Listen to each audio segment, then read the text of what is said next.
Channel next generation hustle. देखिए, पहली बात तो है कि आप चैनल को सब्सक्राइब कीजिए, ठीक है, लाइक कीजिए, कमेंट कीजिए, ठीक है, और वीडियो को ना एंड तक देखिएगा, क्योंकि स्किप करके देखने से कुछ फायदा नहीं है। ये मैं अपने लिए ही नहीं बोल रही हूँ, सभी के लिए बोल रही हूँ।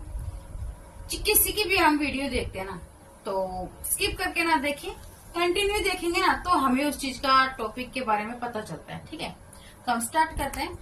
देखिए, आज मेरा एक टॉपिक है rich dad and poor dad पे, ठीक है। एक बुक है, ये शायद कुछ लोगों ने पढ़ी भी होगी, कुछ ने नहीं भी पढ़ी होगी, ठीक है। आप लोग वैसे तो पढ़ने वाले हैं नहीं, ठीक है। तो उसके कुछ पॉइंट्स हैं जो मैं आपको बताना चाहती हूँ। देखिए, इंसान गरीब पैदा होता है तो उसका माइंडसेट होता है कि भाई अरे मैं गरीब हूँ तो क्या मुझे गरीबी में रहना चाहिए या मैं इसके ऊपर भी उठ सकता हूँ।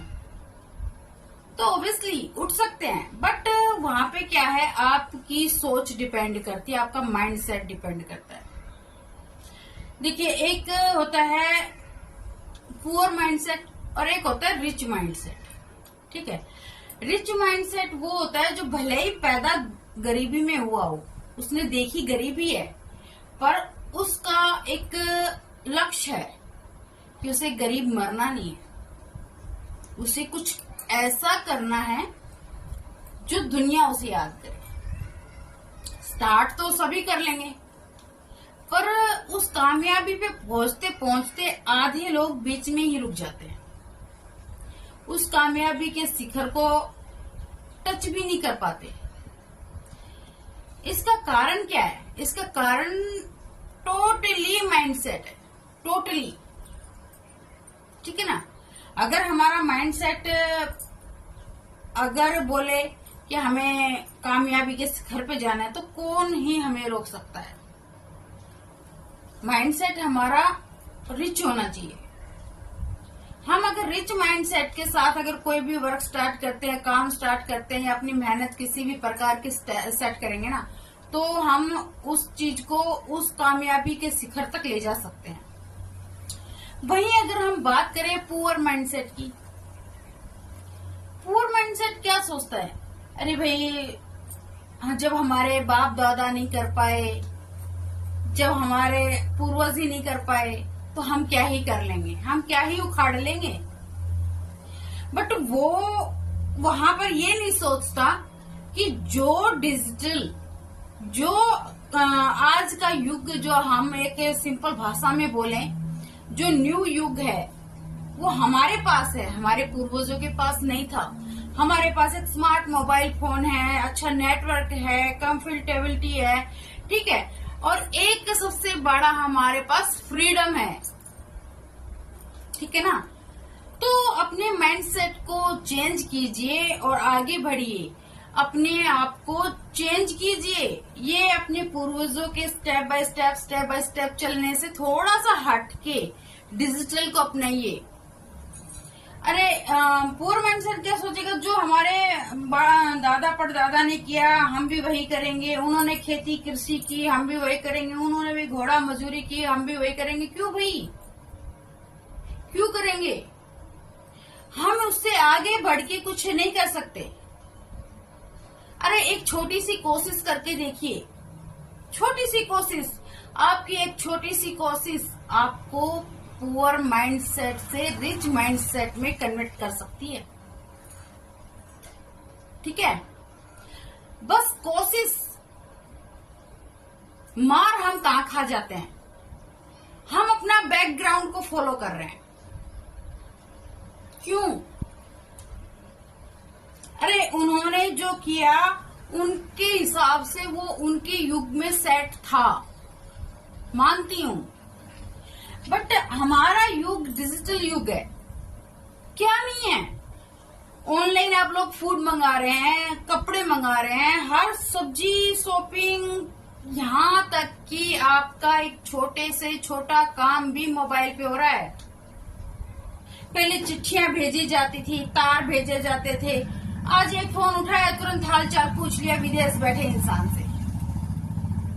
तो फिर हम किस चीज में जी रहे हैं? आज सोच रहे हैं कि कोई हमें आए, धक्के से उठाए और हमें पुश करे, फिर हम आगे चलें। क्यों? क्यों? है इस चीज का आपके पास जवाब? नहीं है। क्यों नहीं है? क्योंकि कभी आपने सोचा ही नहीं। बस वही घिसा पिटा, फौज में लगना है, डॉक्टर बनना है, हमें बस मजदूरी करनी है, खेती करनी है। गिने चुने वर्ड, गिने चुनी नौकरियां, गिने चुनी चीजें। भाई आजकल हम उन गिनी चुनी चीजों से ऊपर उठ चुके हैं। ठीक है? और नौकरी, देखिए एक चीज है, सब लोग सरकार को ब्लेम करते हैं। सरकार नौकरी नहीं लाती है, सरकार ये नहीं करती है, सरकार वो नहीं करती है, बेरोजगारी है, फलाना है, धिकड़ा है। भाई इस चीज को छोड़िए, छोड़िए इस चीज को। एक नौकरी, रोजगारी सरकारी नौकरी को ही नहीं कहा जाता है। ठीक है? नौकर बनने से अच्छा है मालिक बनो। मालिक, मैं अपनी जॉब की खुद अपनी मालिक हूँ, और मैं एक लेडीज होके, एक हाउसवाइफ होके मैं इस वर्क को कर रही हूँ। तो आप क्या सोच रहे हैं? क्या सोच रही हैं? फिर तो सोचते रहिए। सोचना ही कर सकते हैं और इससे आगे बढ़ भी नहीं सकते। ठीक है? कितना मोटिवेट करें, कितना रास्ता दिखाएं, कितना आपको बोले युग के साथ चलिए, युग के साथ चलिए, डिजिटल युग है। भाई इतना बोलने पर तो ये सोचिए एक मुर्दा भी जाग जाए। ठीक है ना? तो अपने इस पुअर माइंडसेट से निकल के अपने माइंडसेट को एक रिच माइंडसेट में कन्वर्ट कीजिए। ठीक है?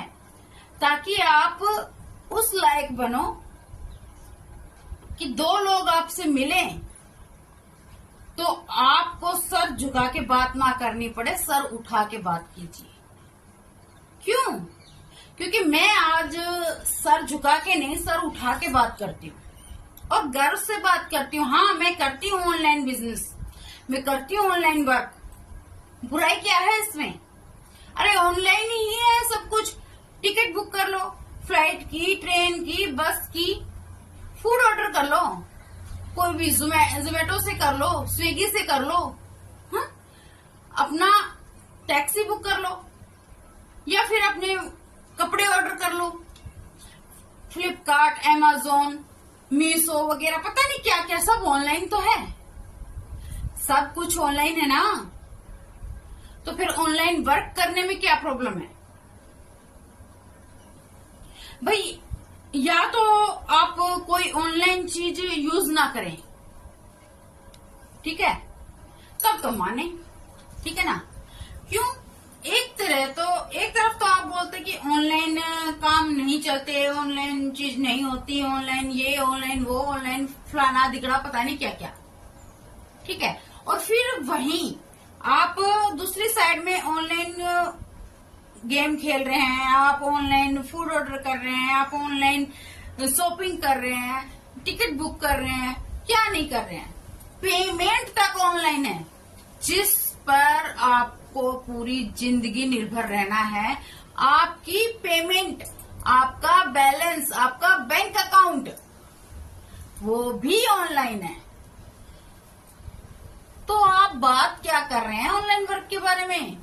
दूसरा,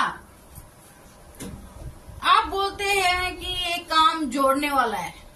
हाँ भाई, ऑफकोर्स जोड़ने वाला है।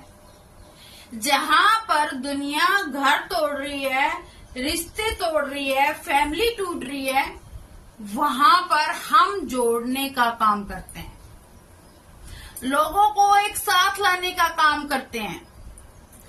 दूसरा, एक इसी पे मैं आपसे क्वेश्चन करना चाहूंगी, जो मतलब कि आपने लोगों का, मेरे पास बहुत से लोगों के ये क्वेश्चन आते हैं कि आप जोड़ने वाला वर्क करते हैं। यस, करते हैं। नेटवर्क कहाँ यूज नहीं होता, मुझे बताएंगे? एक फील्ड बताइए जहां नेटवर्क यूज ना हो। स्टार्ट करते हैं हम राजनीतिक से, वहां पर भी जोड़ने का काम है, वहां पर भी हम सबको साथ लाते हैं, तब वोट मिलती है, उनकी वोट काउंटिंग होकर ही विनर चूज होता है। ठीक है। दूसरा, स्कूल ले लीजिए, एक बच्चे पे स्कूल नहीं चलता, एक टीचर पे स्कूल नहीं चलता, पूरे मैनेजमेंट को स्कूल चलाना पड़ता है, वो भी टीम वर्क है। वहां पर भी बच्चों को लाया जाता है, बच्चों की स्ट्रेंथ बढ़ाई जाती है, घर घर जाके प्रचार किया जाता है कि हमारा स्कूल है, ये है, वो है, उसकी फैसिलिटी बताई जाती है। डॉक्टर की डिग्री लेके अगर मैं बैठ जाऊं और कोई मरीज ना आए तो मैं क्या खाऊंगी, क्या पीऊंगी, या मैं क्या करूंगी? हाँ, वो भी नेटवर्क है। अगर वहां पे लोग आपके साथ ना आए, ना जुड़े, तो आप क्या करेंगे? एक सब्जी वाला लगा लीजिए, ठेले वाला लगा लीजिए, अगर वहां पर लोग नहीं जाएंगे, उसकी सब्जी नहीं खरीदेंगे, उसके साथ लोग नहीं जुड़ेंगे, वो लोगों के साथ नहीं जुड़ेगा, तो क्या उसका बिजनेस चलेगा? नहीं भाई, बिल्कुल नहीं। ठीक है। तो मैं गर्व से कहती हूँ कि मैं ऑनलाइन वर्क करती हूँ और मैं रिच माइंडसेट के साथ चलती हूँ। ठीक है। मुझे नहीं मरना गरीबी में, और मेरे लिए नहीं इनफ है मेरे हस्बैंड की कमाई, नहीं इनफ है मेरे लिए कि भाई मेरा पूर्वजों का बचाया हुआ धन। क्यों भाई? मुझे अपने पैरों पे खड़ा होना है, मुझे एक रिच माइंडसेट के साथ अपनी लाइफ जीनी है। तो आप क्या सोच रहे हैं? बदलिए अपने माइंडसेट को, उठिए। ठीक है। जो हम ये डब्बा हाथ में पकड़ के प्राउडली बोलते हैं ना कि आईफोन है, ये है, वो है, फलाना अधिकार, अरे उस आईफोन से 2 रुपए कमा के दिखाइए। ठीक है। तब आप मानेंगे कि आप रिच माइंडसेट वाले हैं। हाँ, आप अमीर इंसान हैं, है आपके पास आईफोन, जब उस आईफोन का कोई यूज नहीं, वो डब्बा है, रील स्क्रॉल किया, देखा, 10 मिनट बाद सफा। ठीक है। तो ऑल द बेस्ट, अपने माइंड को सेट कीजिए, पुअर माइंडसेट से रिच माइंडसेट में कन्वर्ट कीजिए। ठीक है। तभी कुछ भला होगा। ऑनलाइन वर्क को बुरा कहने से अच्छा है कि आप उसकी गहराई को समझिए, अपने माइंडसेट को चेंज करें। ठीक है। तो all the best, grow up. तो आप मेरे चैनल को सब्सक्राइब कीजिए, लाइक कीजिए, ठीक है, कमेंट कीजिए, और कहीं वीडियो स्किप करके तो नहीं देखिए। आधी अधूरी हानिकारक होती है जानकारी। जानकारी तभी पूरी होती है जब हमने पूरा उसे सुना हो, देखा हो, समझा हो। ठीक है। तो स्किप ना कीजिए, आगे से ध्यान रखिएगा। All the best.